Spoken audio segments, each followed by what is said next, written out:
If salvation is a free gift from God, how can it depend on your works or cooperation without ceasing to be a gift? Yeah, so that's kind of what we were talking about, me and Ryan earlier. The difference between a transactional salvation and a salvation that is a free gift, but we still have to hold on to it. I think another great analogy would be a present under your Christmas tree. So you receive this box, right, from Santa or your parents.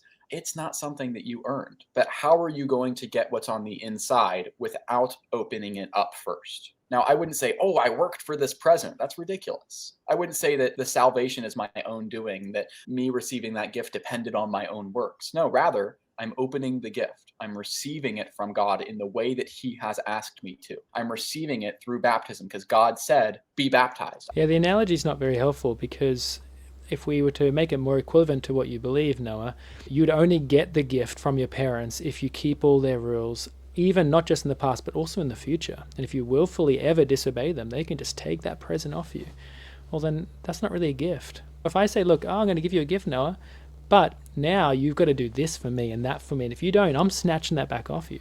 That was not a gift that I gave you. That was a performance-based contract.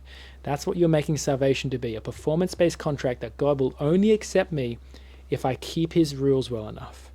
That is not a gift whatsoever. That's why there's no rest there, and you can never know whether you're going to heaven under your view. But on the biblical view, it says, yes, I can know I have eternal life because Jesus has paid for my past, present, and future sins, and it says nothing will ever separate me from His love. Romans 8:38 and 39. Neither the present nor the future will separate me from the love of God.